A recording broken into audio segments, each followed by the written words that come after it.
Welcome to the 82nd Annual World Trade Week celebration. The Los Angeles Area Chamber of Commerce is proud to have been the founding sponsor of World Trade Week in 1926. Throughout the years, we've had a great partnership with the Foreign Trade Association.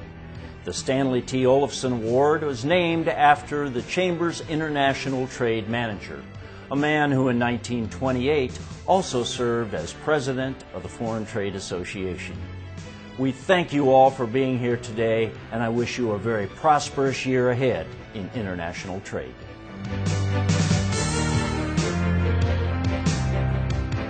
Back in the 20s, we were in the midst of a real protectionist era with the Smoot-Hawley, high tariffs, and a general downtrend in world trade. Stanley T. Olafson was the director of the World Trade Department at the Los Angeles Chamber of Commerce and felt that some steps should be taken to encourage world trade in the Southern California community.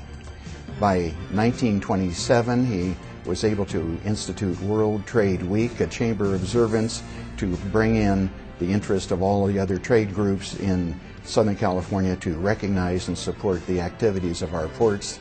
Los Angeles and Long Beach ports were the original sponsors, shortly followed by the airport department as well. And Stanley developed this so well in the Southern California area that by 1935, President Franklin D. Roosevelt declared World Trade Week nationally and said it should always be the third week in May, which encompasses May 22nd. That's the date the first steamship crossed the Atlantic. That's Maritime Day. And in Southern California, World Trade Week has grown over the years. They brought in successfully other organizations, the Foreign Trade Association of Southern California. Stanley was on that board in the 20s and was president. And the Junior Foreign Trade Association, now the International Trade Club, the Propeller Club, the different steamship operators, the people in the trucking, railroad, cargo insurance, and so on. The Steamship Association in Los Angeles started their big black tie dinner celebrating World Trade Week back in 1949, the premier social event at that time. And subsequently, all these years, the World Trade Committee in the Chamber of Commerce has been the leader in observing World Trade Week. The award we call the Stanley T. Olafson Award, was started back in 1933 as another means to publicize world trade and above all to recognize a person in the community who has devoted not only their business time but particularly their organizational time to the different international trade developments, whether it's legislation, expansion of trade, support of our ports and airports, or the different communities around the Los Angeles area that have to do with world trade. And it's been very successful. 75 years ago, in 1933, the Stanley T. Olafson Award was first given.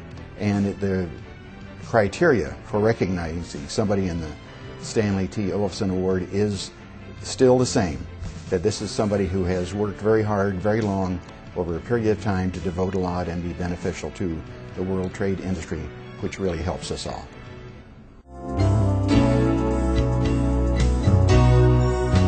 We had to educate people about world trade, and we had a large group doing it, beginning with Stanley Olafson and the Chamber's leadership, and FTA, and a number of 56 or 59 other organizations that finally entered in and became part of this active force.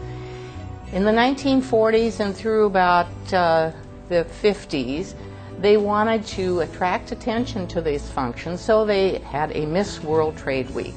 She went out to each and every function and drew attention to it. In fact, Chet Huntley even interviewed her, and then we had the parade of wonderful women in costume that came down from all the countries, all the consulates and all the other trade companies here.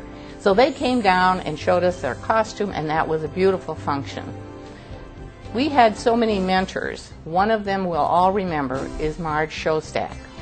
Marge was the first woman to receive the Olafson Award in 1961. And she was not only a good friend, but others in the community. Robert Kleist, all of you remember him. Jay Winter, who has moved up north to escape all of us, maybe. And anyway, so many people provided the support to do this.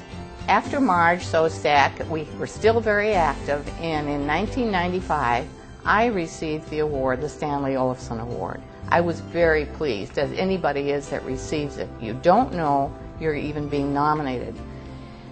After that, Marion Duntley received the award, and then Marion Veneris, and then Leslie Kazaz. This is no longer World Trade Week. It is World Trade Month. We begin in the beginning of the month with the kickoff breakfast. We go through many, many, many meetings during the month, and so it is now World Trade Month in Los Angeles.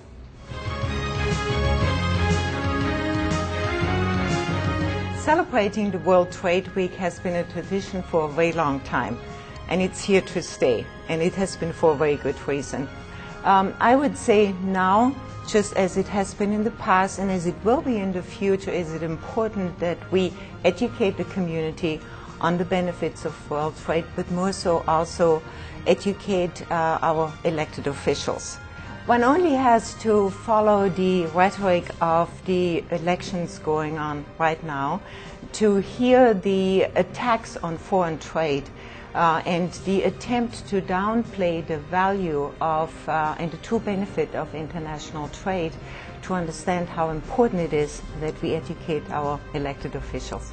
It is vital that we honor the individuals who make a contribution to promote world trade. And in doing so, we also recognize the companies they work for. Remembering receiving the Stanley T. Olafson Award, it was the highlight of my career, something that I will treasure forever. But more importantly, it communicated the value that the University, Cal State Long Beach, brings to the trade community, whether it is research, whether it's our innovative education programs, our workforce development, professional development, or whether it is simply creating a neutral forum where we can bring all the stakeholders, the industry stakeholders, together to address the issues, learn from each other, and collectively bring about solutions.